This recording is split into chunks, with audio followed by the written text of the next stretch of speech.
You've been lied to. You've been told that to be creative, you need to be original, that your ideas have to be groundbreaking, that unless it's never been done before, it doesn't matter. But here's the truth. The obsession with originality is killing your creativity. In this video, we're going to destroy the myth of originality and rebuild your creative confidence from the inside out. You'll learn why the best artists, writers, and thinkers in history didn't invent ideas, they reinterpreted them. You'll discover why your emotional truth matters more than any new concept, and how to turn your ordinary experiences into extraordinary art.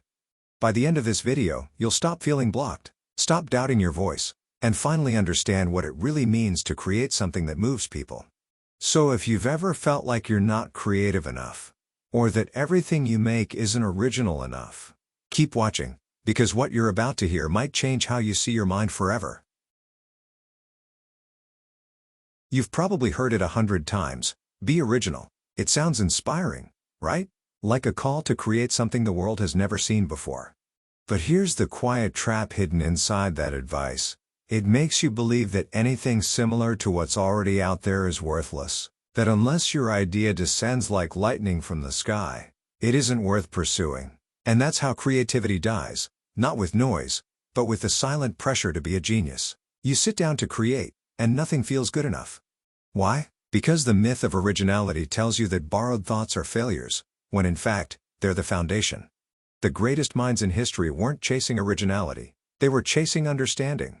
Michelangelo didn't invent sculpture. Shakespeare didn't invent tragedy. Even Einstein stood on the shoulders of Newton.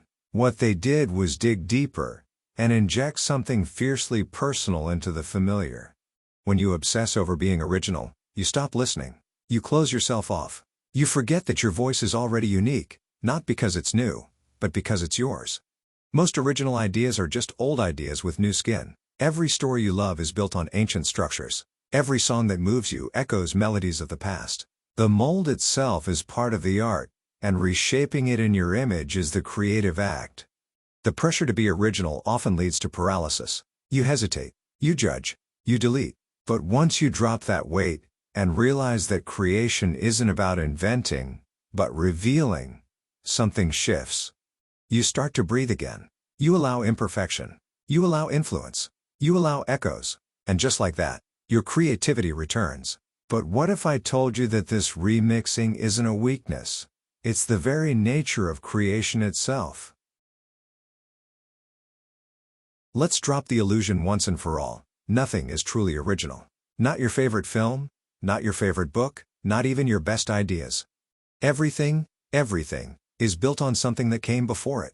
Creativity is a relay race, not a solo sprint. What we call genius is often just someone brave enough to recombine what already exists in a way we hadn't seen yet.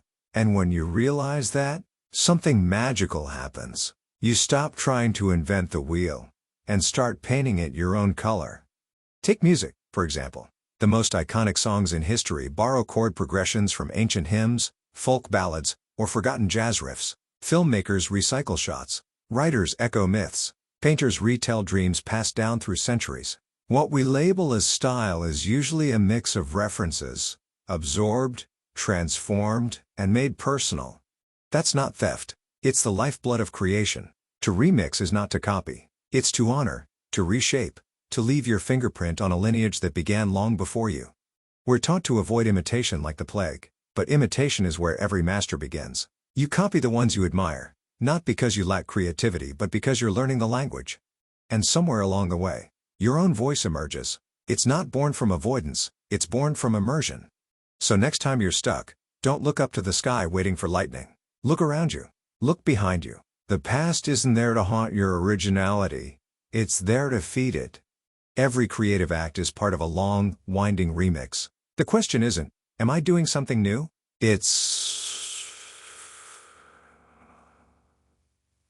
am I doing something true?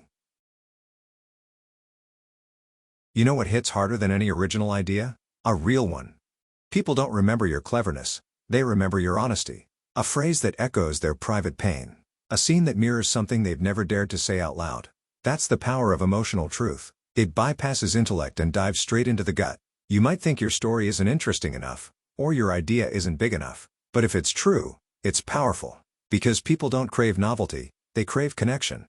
When Maya Angelou said, "People will forget what you said, but they will never forget how you made them feel," she wasn't talking about facts. She was talking about truth with a lowercase t, the kind that lives in your skin, not your logic. You can build a flawless concept, perfectly structured, technically brilliant, and still leave your audience cold. But take a flawed idea soaked in real feeling, and suddenly it breathes. Suddenly, it matters. Because when you speak from experience, even your silence has resonance. Audiences are emotionally starved. They scroll, they skim, they swipe, desperate for something real. Not polished, not perfect, just something that says, "Hey, I see you." That's your creative superpower. Not your originality, but your ability to reveal what hurts, what heals, what haunts you at 3 a.m. When you stop hiding behind style and start bleeding on the page, something changes. People stop watching and start feeling. And when they feel, they remember. So before you try to impress, try to connect. Instead of aiming for shock or spectacle, aim for truth. The truth that only you can offer. Not because you're special, but because you're honest. That's what cuts through the noise. That's what lingers. And if you think this truth has to be delivered in some grand, epic form, wait until you see what happens when you simply reinterpret what's already around you. Creativity isn't the birth of something from nothing. It's the rebirth of something familiar through a new lens. You're not inventing a new language. You're writing poetry with the one you already speak. That's what reinterpretation is. It's not about escaping influence. It's about dancing with it. Great creators don't reject what came before. They respond to it. They don't hide their references. They reveal them, layered with meaning, emotion, and perspective only they could bring. Take Tarantino. He's built an entire career stitching together scenes, styles, and tropes from cinema's past. But when you watch his films, they don't feel like copies. They feel alive. Why? Because he reinterprets with intention. The ingredients are familiar, but the recipe is his. And that's the trick. Reinterpretation isn't lazy. It's personal. It's thoughtful. It's a filter, one that turns chaos into something meaningful. You've done this before, maybe without even realizing. Ever told someone else's story but added your spin? That's reinterpretation. Ever cooked your grandma's recipe with a secret twist? Same thing. You're already doing it. Creativity just asks you to do it with intention. To take the known and make it intimate. To see the world as raw material, not fixed. So don't waste time chasing never been done before. Ask yourself instead, what has been done, and what can I do with it? What can I pour into this shape to make it new again? That's where creativity lives, not in escape, but in reinterpretation. And as you'll see next, the deepest source of that creative lens isn't your imagination. It's your lived experience. Here's the truth no one tells you. Your most valuable creative tool isn't your imagination, it's your experience. You don't need to invent some distant, abstract idea. You just need to look at your own life, honestly. What you've lived, the joy, the pain, the silence, the awkward moments, it's more fertile than anything you could dream up from scratch. The ordinary becomes extraordinary when it's told with truth. The best comedians, poets, and filmmakers, they don't rely on fantasy. They mine their childhoods, their heartbreaks, their failures. Their genius isn't invention, it's translation. They turn pain into presence. They take what they've lived and make it visible. Your experience is what makes your creativity unrepeatable. No one else has your scars. No one else has your memories. Even if someone tells the same story, it won't sound the same because it didn't pass through them the way it passed through you. That's your edge. Not some flashy concept, but your personal filter. You don't have to be extraordinary, just honest. The human experience, when told clearly, becomes extraordinary all by itself. So next time you think you need to think bigger to be creative, stop. Don't look up. Look in. Your imagination is powerful, but your lived truth is gold. And if that truth feels too personal, too vulnerable to share, good, that means you're getting close. But what if you still feel like you're not creative enough? Maybe it's not about skill. Maybe it's about permission. One of the greatest lies ever sold is this, that creativity belongs to a special few. That there's a door, and only the talented get a key. That someone, a critic, a mentor, a market, must approve your work before it's real. But no one gave Shakespeare permission to write. No one told Frida Kahlo she was allowed to paint her pain. They didn't wait. They claimed it. You don't wait for permission to feel, or to cry, or to fall in love. So why would you need permission to create? Creativity isn't something you apply for. It's something you remember. Every child draws. Every child sings. Every child tells wild, unfiltered stories. Somewhere along the way, someone told you to stop, and you listened. But that voice, it didn't die. It just got quiet. The moment you stop asking for approval is the moment your art starts breathing. You don't need followers, awards, or permission to be valid. You just need a truth worth sharing, and the courage to share it. The creative act is defiance. It's you saying, "This matters." Even if no one claps. Still feel like someone else is doing it better? Like their work has more value? That little voice whispering doubt and comparison. Yeah, that's what we'll need to face next. Nothing kills creativity faster than comparison. And the worst part? It sneaks in quietly, dressed as inspiration. You see someone's masterpiece, and instead of feeling lifted, you shrink. Your project suddenly looks amateur. Your idea sounds small. That's the invisible thief. It doesn't steal your tools. It steals your belief. And without belief, even the most brilliant idea stays locked inside your head, never reaching the world. But here's the truth you forget while scrolling. You're comparing your messy backstage to someone else's final performance. You don't see the drafts they deleted, the doubts they wrestled with, the nights they almost quit. Comparison turns creativity into competition. It stops being about expression and starts being about winning. But art isn't a race. No one's holding a stopwatch. The only finish line is honesty. When you create not to outshine, but to express, you reclaim your power. You remember that your voice matters, not because it's louder, but because it's yours. So next time that creeping voice whispers, "You're not good enough," talk back. Say, "I'm not trying to be them. I'm trying to be me." You can admire others without erasing yourself. You can be inspired without being crushed. But maybe, you don't need to chase the idea at all. Maybe the idea wants to chase you. You've been told to chase ideas. Hunt them, capture them, force them onto a page. But what if the best ones don't want to be hunted? What if they're not out there, waiting to be found but in here, waiting to be felt? The most powerful ideas aren't forced into existence. They arrive when you're present. When you stop gripping, stop proving, start listening. Creativity isn't about domination. It's about surrender. You don't use the idea uses you. Think about the last time something came to you out of nowhere, in the shower, on a walk, half asleep. That wasn't luck. That was stillness. You got quiet enough for the idea to whisper. And when you stopped trying to sound smart or be impressive, the real stuff showed up. Ideas are alive, and they're looking for someone open enough to bring them into the world. Elizabeth Gilbert once said ideas are like spirits. If they knock and you don't answer, they'll go find someone who will. There's something humbling about that.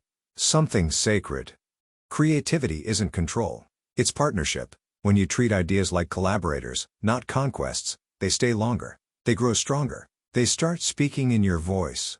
So maybe it's not about sitting down to force genius onto a blank page. Maybe it's about showing up like a vessel. Ready. Curious. Unafraid to be moved. But if you do that, if you let the idea use you, be prepared. Because the first thing it might ask is this: are you willing to make bad art? Here's a radical idea. Make something bad. On purpose. Not because you want to fail, but because it's the only way to begin. The fear of making bad art is what stops most people from making any art. We wait until we're ready. Until the idea is perfect. But all that waiting is just fear in disguise. You don't get to the good stuff by avoiding the bad. You get there by going through it. The mess is the map. The failure is the furnace. Every masterpiece starts ugly. Your favorite writer? Threw away pages. Your favorite musician? Played off key. Your favorite director? Shot scenes no one ever saw. Bad art isn't the opposite of good art. It's the beginning of it. You can't edit a blank page. You can't refine silence. But once something exists, no matter how flawed, it can evolve. It can breathe. It can become yours. And here's the paradox. When you finally allow yourself to make something bad, you create space for something real. You stop performing. You stop pretending. What shows up is human. And human is what we remember. Making bad art means you trust the process more than your pride. It means you're brave enough to start, without knowing where it will lead. And that courage is creativity. So go ahead, make the thing. Post the draft. Share the sketch. Let it be imperfect, incomplete, even embarrassing. Because it's yours. And if it's yours, it already matters. And once you accept that, something shifts. You stop chasing originality. And you realize something far more powerful. You were never meant to be original. You were meant to be real. Let's end the chase right here. You're not original. And that's not an insult, it's a gift. The need to be original is what's been tying your hands behind your back. You don't need to create something the world has never seen. You need to show the world something it's never felt, from you. Your fingerprints, your rhythm, your awkward metaphors, your lens. The most powerful thing you can offer isn't invention, it's presence. It's you, undiluted. Originality is overrated. Realness is what lasts. That's what cuts through noise, screens, and centuries. People don't fall in love with concepts. They fall in love with conviction. Don't try to be new. Try to be true. Realness is risky. It's not polished. It's not cool. It won't always be liked, but it's alive. And that's what your creativity is starving for. If you want to matter, let people see where you cracked, and what grew in the cracks. Don't decorate your truth. Don't disguise your edge. Let the rawness breathe. So stop trying to be original. Stop trying to impress. Start trying to reveal. The world doesn't need another genius pretending to be perfect. It needs someone brave enough to be real. And if you've made it this far, you might just be ready to hear the truth that ties it all together. The moment you stop chasing originality is the moment you finally start creating something real. Not because it's perfect, not because it's new, but because it's you. And that's what this world needs. Not more noise, but more truth. More voices willing to go deep instead of wide. More people brave enough to stop performing and start expressing. If something in this video resonated with you, if a line, a thought, or a feeling made you pause, don't keep it to yourself. Leave a comment. What's one idea you've been holding back because it didn't feel original enough? Your story might be exactly what someone else needs to hear. And if you want more content that speaks to the soul and challenges the way we've been taught to think, subscribe to Timeless Advice. Hit the bell. Share this video with someone who's feeling stuck, blocked, or creatively lost. It could be the spark they need, and it helps us keep creating messages like this. Remember, your creativity doesn't need to be new. It just needs to be true.